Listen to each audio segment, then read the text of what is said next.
صدقہ کرنے میں جلدی کرنا چاہیے، اس کی برکت سے بلائیں مصیبتیں ختم ہو جاتی ہیں۔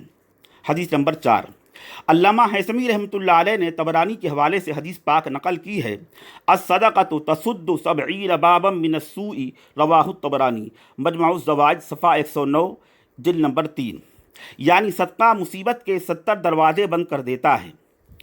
نمبر 5، علامہ سیوطی رحمۃ اللہ علیہ نے الجامع الصغیر میں حدیث پاک نقل کی ہے، الصدقۃ تمنع 70 نوعا من انواع البلاء اہونها الجذام والبرص، الجامع الصغیر حدیث نمبر 5144، یعنی صدقہ 70 قسم کی بلاؤں کو روک دیتا ہے، جس میں کم درجے کی چیز جذام اور برص کی وبا ہے کہ صدقے سے وہ بھی رک جاتی ہے۔ اس کی شرح میں علامہ مناوی رحمۃ اللہ علیہ فرماتے ہیں کہ اللہ کے نبی نے مہلک مرض کے ازالے کے لیے صدقے کو دوا کے مثل قرار دیا ہے، اور یہ ایک ایسا روحانی علاج اور ایسی حکیمانہ تدبیر ہے جس کو اللہ تعالیٰ نے اپنے نبی کو بتلایا کہ پوری مخلوق بھی اس کا ادراک نہیں کر سکتی تھی۔ فیض القدیر صفحہ نمبر 312 جلد نمبر 4۔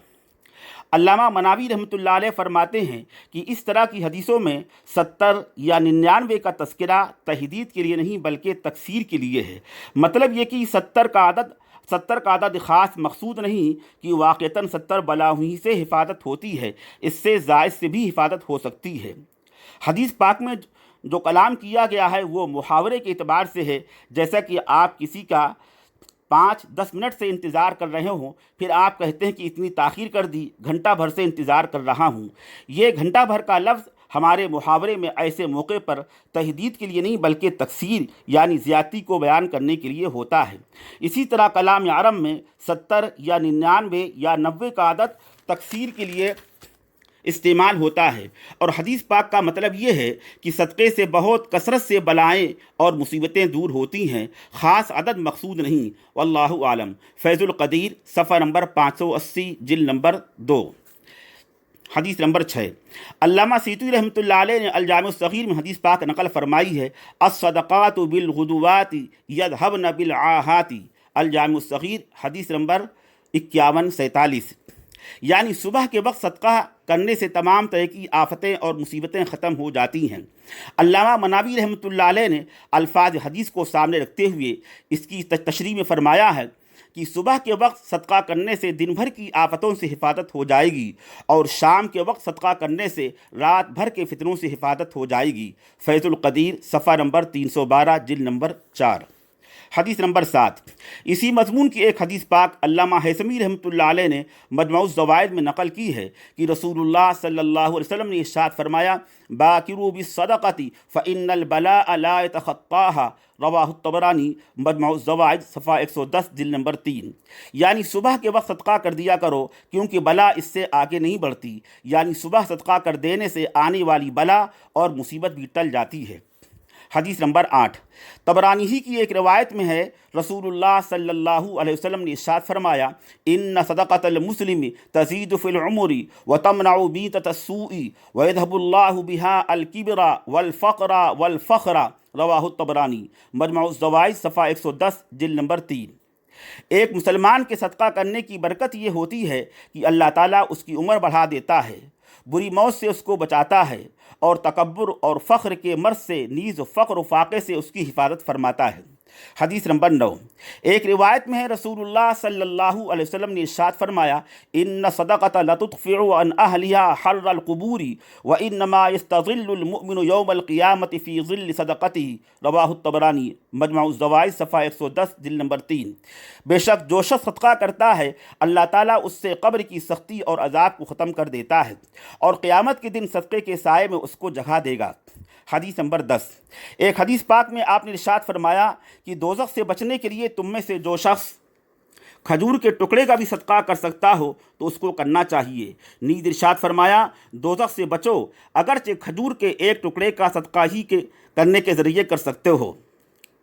رواہ مسلم، حدیث نمبر 2345، اتقوا النار ولو بشق تمرۃ۔ حدیث نمبر 11، طبرانی میں ہے، ابو ہریرہ رضی اللہ تعالیٰ عنہ کی روایت ہے، رسول اللہ صلی اللہ علیہ وسلم نے ارشاد فرمایا کہ ایک مرتبہ حضرت عیسیٰ علیہ السلام کے سامنے سے ایک جماعت گزری، ان کو دیکھ کر حضرت عیسیٰ علیہ السلام نے فرمایا کہ ان لوگوں میں سے ایک شخص کا آج انتقال ہوگا، وہ لوگ چلے گئے۔ شام کو پھر اسی راستے سے واپس ہوئے۔ ان کے سر پر لکڑی کا گٹھر تھا اور سارے افراد موجود تھے، یعنی ان میں سے کسی کا انتقال نہیں ہوا تھا۔ حضرت عیسیٰ علیہ السلام نے فرمایا لکڑی کے گٹھر نیچے رکھو، اور جس شخص کے متعلق فرمایا تھا کہ اس کا انتقال ہوگا، اس سے حضرت عیسیٰ علیہ السلام نے فرمایا اپنے گٹھر کو کھولو۔ اس نے کھولا تو دیکھا کہ اچانک اس میں سے ایک زہریلا کالا سانپ نمودار ہوا۔ حضرت عیسیٰ علیہ السلام نے اس شخص سے فرمایا کہ بتاؤ آج تم نے کون سا نیک کام کیا ہے جس کی برکت سے تم بچ گئے؟ اس نے کہا کہ آج تو میں نے کوئی نیک کام نہیں کیا۔ حضرت عیسیٰ علیہ السلام نے فرمایا غور کرو، اپنے اعمال کا جائزہ لو۔ اس نے کہا بظاہر تو میں نے کوئی نیک کام نہیں کیا، ہاں میرے ہاتھ میں روٹی کا ایک ٹکڑا تھا، ایک غریب مسکین میرے پاس سے گزرا اور اس نے مجھ سے سوال کیا، وہ ٹکڑا میں نے اس کو دے دیا۔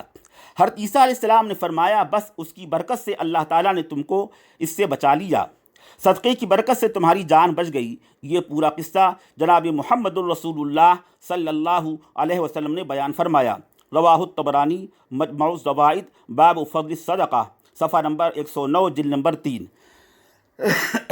فائدہ: اللہ تعالیٰ بعض اعمال کی اہمیت کو اپنے بندوں کے سامنے ظاہر کرنے کے لیے اس طرح کے واقعات کبھی کبھی سامنے ظاہر کر دیتا ہے تاکہ بندے اس عمل کی طرف راغب ہوں۔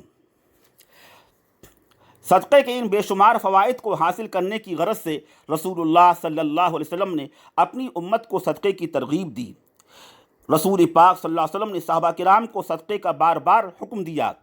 غریب صحابہ فرماتے ہیں کننا نحامل علی ظہورنا، یعنی غربت کی وجہ سے ہم صدقہ تو نہ کر سکتے تھے تو ہم مزدوری کرتے اور سامان ڈھوتے، اور اس سے جو ہم کو مزدوری حاصل ہوتی، جو اجرت ہم کو ملتی، اس سے ہم صدقہ کرتے تھے، یعنی صدقہ کرنے ہی کی غرض سے ہم مزدوری کرتے تھے۔ رواہ مسلم، حدیث نمبر 2352 کتاب الزکوٰۃ۔ صدقے سے متعلق یہ 12 حدیثیں ہیں جن سے معلوم ہوتا ہے کہ صدقے کے فوائد بہت ہیں۔ زندگی میں پیش آنے والی مصیبتیں، بہت سی بلائیں، آفتیں صدقے سے ٹل جاتی ہیں۔ مہلک اور وبائی امراض سے بھی اس سے حفاظت ہوتی ہے۔ موذی جانور، سانپ وغیرہ کے ڈسنے سے بھی اس سے حفاظت ہوتی ہے۔ صدقہ بری موت سے آدمی کو بچاتا ہے۔ صدقے کی برکت سے عذاب قبر سے بھی حفاظت ہوتی ہے۔ صدقے کی وجہ سے میدان حشر میں سایہ نصیب ہوگا۔ صدقے کی وجہ سے دوزخ سے حفاظت ہوگی۔ اس کے علاوہ بھی بہت سے فوائد صدقے کے اندر پائے جاتے ہیں۔ آج کے سخت ترین حالات میں جب کہ کرونا وائرس کی وبا سے ساری دنیا پریشان ہے اور اس سے حفاظت کی تمام طرح کی تدبیریں اختیار کی جا رہی ہیں، ایک تدبیر جناب محمد الرسول اللہ صلی اللہ علیہ وسلم نے بھی اپنی امت کو بتلائی ہے کہ جو صدقہ کرے گا اللہ تعالیٰ اس کو مختلف قسم کی مصیبتوں، بلاؤں اور وباؤں سے محفوظ رکھے گا اور بری موت سے اس کو بچائے گا۔ ایک ادنا امتی ہونے کی حیثیت سے ہم سب کی ذمہ داری ہے کہ دیگر تمام احتیاطی تدابیر کے ساتھ رسول اللہ صلی اللہ علیہ وسلم کی بتائی ہوئی اس ہدایت پر بھی عمل کریں، تو انشاءاللہ اس کی برکت سے ہم اس وبائی مرض اور بری موت سے محفوظ رہیں گے۔ فائدہ: صدقے کا سب سے بہتر طریقہ یہ ہے کہ بالکل خاموشی سے دیا جائے، کسی کو اس کا پتہ بھی نہ چلے کہ کس نے دیا، کتنا دیا۔ نام و نمود اور شہرت کا جذبہ بالکل نہ ہونا چاہیے۔ نیز یہ صدقہ نافلہ ایسا صدقہ ہے جو مسلم، غیر مسلم، بلکہ ضرورت مند، مالدار، صاحب نصاب اور سادات کو بھی دیا جا سکتا ہے۔ اس لیے ضرورت اور حاجت کو پیش نظر رکھتے ہوئے مذہب اور ملت کی تفریق کے بغیر مسلم اور غیر مسلم سب کو دینا چاہیے۔ اور صدقے کے تمام برکات و فوائد جس طرح مسلمانوں کو دینے سے حاصل ہوتے ہیں، غیر مسلم ضرورت مندوں کو دینے سے بھی وہ فوائد حاصل ہوں گے۔ الغرض وبائی مرض سے بچنے کے لیے رسول اللہ صلی اللہ علیہ وسلم نے امت کو صدقے کا یہ ایک عمل دیا ہے جس کی جتنی حیثیت اور استطاعت ہو، کمی اور زیادتی کی پرواہ کیے بغیر جس سے جتنا ہو سکے صدقے کا اہتمام کرنا چاہیے۔ اس کے علاوہ سخت ترین حالات میں مصیبتوں اور بلاؤں اور مہلک امراض سے حفاظت کے لیے رسول اللہ صلی اللہ علیہ وسلم نے اپنی امت کو کچھ اذکار اور دعائیں بھی بتلائی ہیں۔ آئندہ مجلس میں انشاءاللہ ہم رسول اللہ صلی اللہ علیہ وسلم کی ایسی دعاؤں کو آپ کی خدمت میں پیش کریں گے تاکہ آپ خود بھی اس کے پڑھنے کا اہتمام کریں اور گھر کے بچوں کو بھی ان کے پڑھنے کا عادی بنائیں۔ وما توفیقی الا باللہ وآخر دعوانا ان الحمدللہ رب العالمین۔ آپ سب سے گزارش ہے کہ ان حدیثوں پر خود بھی عمل کیجئے اور دوسروں تک ان باتوں کو پہنچا کر حدیثوں کی تبلیغ کا ثواب حاصل کیجئے۔